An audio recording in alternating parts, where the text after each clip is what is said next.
Motion moved. I now call upon the members whose names have been received for participation in the discussion. Shrimati Ranjit Ranjan. Sir, I don't believe. 10 minutes. धन्यवाद sir. 10 minutes. Thank you sir. एक महिला होने के नाते मैं आशा करूंगी कि आप 5 मिनट आप अपनी तरफ से मुझे देंगे और मैं सत्ता पक्ष को भी कहूंगी कि आज महिलाओं का दिन है. मैं होम मिनिस्टर साहब से रिक्वेस्ट करती हूं कि 5 मिनट आप अपनी तरफ से मुझे दीजिएगा, अपनी पार्टी से दीजिएगा. सबसे पहले मैं महिला रिजर्वेशन बिल का स्वागत करती हूं. मैं भी महिला हूं और चाहते हैं हम लोग कि महिलाओं की जो भागीदारी है वो सदन में बढ़े, राजनीतिक परिवेश में बढ़े, लोगों के प्रतिनिधित्व करने में बढ़े. मैं एक आपत्ति दर्ज कराना चाहती हूं जिसका नाम आपने दिया है महिला आरक्षण का नारी शक्ति विधेयक. ये नारी शक्ति विधेयक है लेकिन अपने नाम दे दिया इसका नारी शक्ति वंदन विधेयक. मुझे लगता है ये एक संवैधानिक अधिकार है, ये कोई दैविक वरदान नहीं है, ये कोई प्रधानमंत्री साहब का या आपका दिया हुआ महिलाओं को दया का पात्र नहीं है. ये हमारा एक संवैधानिक अधिकार है. आपने इसका नाम दैविक और दया और पूजा से जोड़ के मुझे लगता है जो आंदोलन का इतिहास था उसको भी खत्म करने की कोशिश की है. ये एक मैं महिला होने के नाते बोल रही हूँ. वंदना, आपके सरकार में महिलाओं की कितनी होती है यह हम सबको मालूम है. वंदना हम महिलाओं की सत्ता पक्ष हो या विपक्ष में हो, जितनी भी पुरुष मानसिकता है, महिलाओं की वंदना इतिहास गवाह है कि जब जब आपको शक्ति की जरूरत होती है, जब जब आपको सत्ता पाने की जरूरत होती है, जब जब आप विजय की आशा रखते हैं, तब आप एक महिला को देवी बनाकर उसकी पूजा करने लगते हैं, वंदना करने लगते हैं. लेकिन अंदर में एक पुरुष की जीत और उसकी वंदना होती है. आपकी वंदना हमने जंतर मंतर में बैठी उन महिलाओं के रूप में देखी. आपकी वंदना, आपका महिलाओं का सम्मान जब मणिपुर पे हमारी महिलाएं निवस्त्र हो रही थी, हमने तब देखी. आपकी वंदना और आपकी पूजा और सम्मान जब एक रेपिस्ट को बचाने के लिए, जब आप सत्ता पक्ष वालों को यह मालूम चलता है कि वोट की राजनीति में जरूरत है, तो मैं रिक्वेस्ट करती हूँ, हमें अधिकार चाहिए. दया का पात्र ना महिला कभी थी ना होगी. यह हमारी करुणा है, हमारी ममता है कि हम आपको, अपने आप को आपके सामने दया का पात्र बनने देते हैं क्योंकि हमारे में इतनी करुणा है. हम आज इस नए सदन में बैठे हुए हैं. मैं प्रशंसा करती हूँ, बहुत अच्छा है, लविश है. लेकिन एक बात जरूर कहूँगी, जो पुराना सदन है वो घड़े का पानी है और ये जो नया है रेफ्रिजरेटर का पानी है. और घड़े के पानी की जो महक होती है ना, वो जिंदगी सालों सालों तक हम भूल नहीं पाते हैं. बस इतना फ़र्क है. ये आपको भी सोचना पड़ेगा कि आखिर ये फ़र्क इस पुराने बिल्डिंग और नए बिल्डिंग में क्यों है. मैं ज़रूर बोलूँगी कि आप महिलाओं के अधिकार की बात कर रहे हैं. मेघवाल साहब को मैं लोकसभा में कल सुन रही थी टीवी में बैठकर.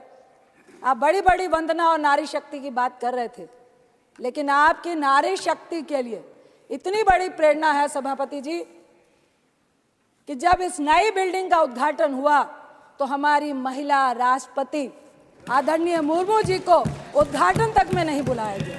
यह है आपकी नारी वंदना.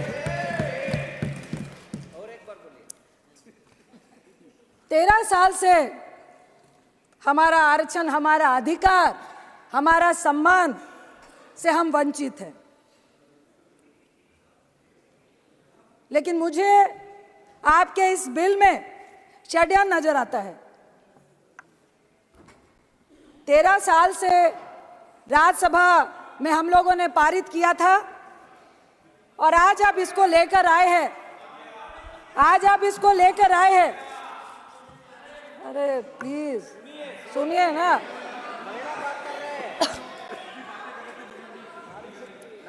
आज आप इसको लेकर आए हैं 9.5 साल के बाद।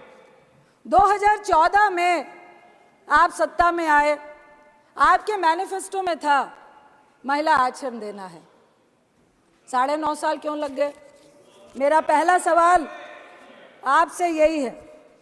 दूसरा सवाल, महिला आरक्षण के लिए आपको स्पेशल सत्र बुलाने की जरूरत क्यों पड़ गई? प्रचार करना था। जो लाइमलाइट लेने की आदत आपको हमेशा से रही है, इसमें भी महिलाओं को भी आपने यूज किया है। तीसरा सवाल, आपने कहा जातीय जनगणना और परिसीमन का पेच जो आपने लगाया है, क्यों लगाया? मैं आपसे पूछती हूं, आपने इसका जवाब दे रहे थे कल कि अगर हम ये नहीं कहते तो आप पीआई लेकर सुप्रीम कोर्ट जाते। अरे आप तो वो लोग हैं जिन्होंने नोटबंदी लगाने से पहले किसी से चर्चा भी नहीं की और 155 लोग लाइनों में मार दिए, तो अभी ऐसी कौन सी बाधा है? आप वो लोग हैं जो किसान का कानून लाने से पहले किसी से नहीं पूछा, 750 किसान शहीद हो गए, लेकिन वो आपकी बाधा नहीं बनी। 1 साल तक लगातार वो सड़कों में बैठे रहे। मैं आपसे सवाल करती हूं कि फिर महिलाओं के रिजर्वेशन के अधिकार में ये परिसीमन की, ये जनगणना की, सीट के रोटेशन की जो आपने बाधा लगाई है, क्या ये चुनावी एजेंडा है 2024 का, जिस पे आपको सिर्फ और सिर्फ झुंझुना दिखाना है? मैं आपसे आपकी नियत और अपने कांग्रेस की नियत के बारे में सफाई देना चाहती हूँ, उदाहरण देना चाहती हूँ। आप महिमा मंडल कर रहे हैं कि आप महिला रिजर्वेशन बिल लेकर आए, लेकिन मैं आपको उदाहरण देती हूँ कि 9 मार्च 2010 में जब यूपीए 2 राज्यसभा में जब ये बिल पारित हुआ था, यानी सत्ता में आने के 1 साल के बाद, यानी कि हमारी मंशा आने वाले लोकसभा में इसका प्रचार करना नहीं था। 10, 11, 12, 13, 14 में चुनाव था। हम सिर्फ और सिर्फ महिला को सशक्तिकरण करना चाहते थे। राजीव गांधी जी ने कहा था, मैं उनके एक इंटरव्यू के एक संक्षिप्त शब्दों को याद करना चाहती हूं कि महिलाओं के मामले में जो हिंदुस्तानी पुरुष है वो डबल स्टैंडर्ड का है। एक तरफ तो वो ऊंचे सिंहासन में महिला को बैठाता है, लेकिन दूसरी तरफ जब उसको सम्मान और समानता का अधिकार देने की बारी आती है, तब वो अपना पल्ला खींच लेता है, जैसा कि आपने हमारे राष्ट्रपति जी के साथ किया, वो भी ट्राइबल। मैं आपसे सिर्फ इतना कहना चाहती हूं कि देखिए, हम चाहते हैं कि जातीय जनगणना, परिसीमन, रोटेशन को दरकिनार करके आप महिला को आरक्षण क्यों नहीं देना चाहते हैं?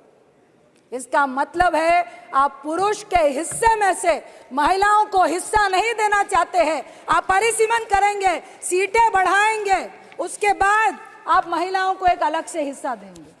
आखिर क्यों नहीं आज के हिस्से में आप महिलाओं को हिस्सा देना चाहते हैं? मैं आपसे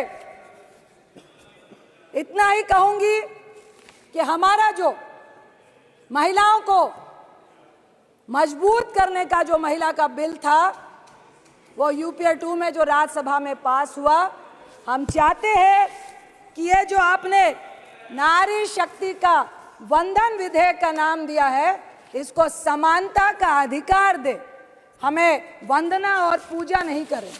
इसके साथ मैं आपसे जरूर कहूंगी कि हम चाहते हैं कि ये बिल पास हो, SC ST के साथ ओबीसी महिलाओं को भी अधिकार मिले, क्योंकि हमारी और आपकी जैसी महिलाएं संघर्ष करके आई हैं, कल भी आ जाएंगी।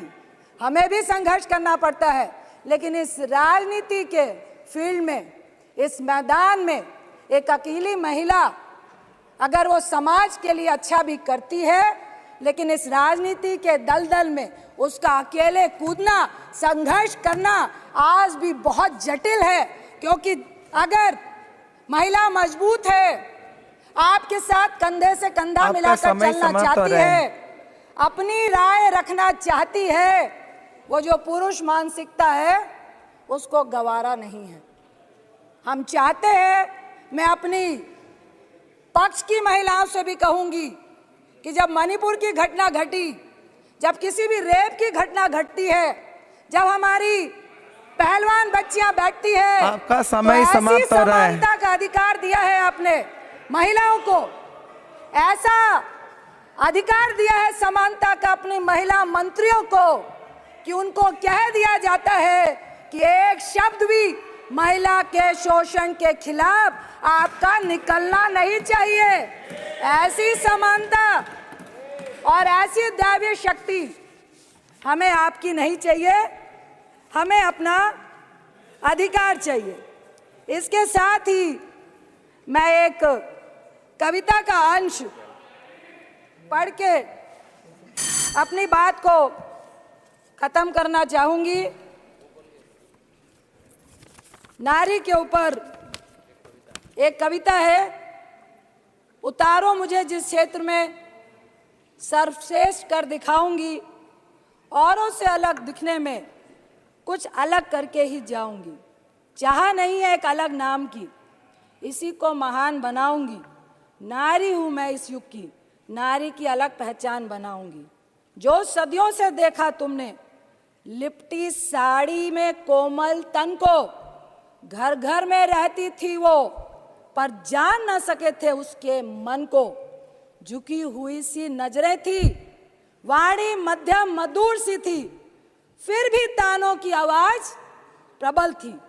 हिम्मत ना थी उफ करने की, अब बदल गई है ये पहचान।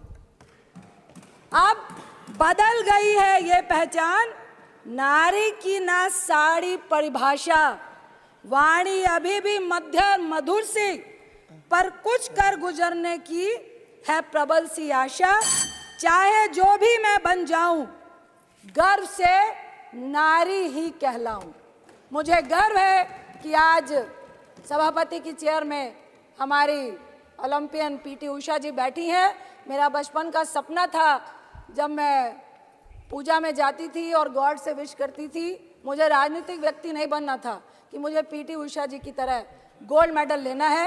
एक ही बात कह के मैं अपनी बात को खत्म करूंगी कि महिलाओं के समानता के अधिकार के लिए, चाहे राज्यसभा हो चाहे लोकसभा हो, हम सब महिलाओं को एकजुट होकर अपने सम्मान और अधिकार के लिए एक होना पड़ेगा। यही कह के मैं, ऐतिहासिक दिन है महिलाओं के लिए, इसलिए मैं इस बिल का समर्थन करती हूं और चाहती हूं कि ये आपके झोले में, पिटारे में चला नहीं जाए। और ये जो 2019 का आपने झुंझुना पकड़ाया है, अगर सही मायने में आप महिलाओं को हक देना चाहते हैं तो कुछ तोड़ निकालिए और ये परिसीमन और जनगणना से पहले महिलाओं का हक उनके सामने रखिए। आपका बहुत बहुत धन्यवाद। Thank you. श्री जगत प्रकाश नड्डा।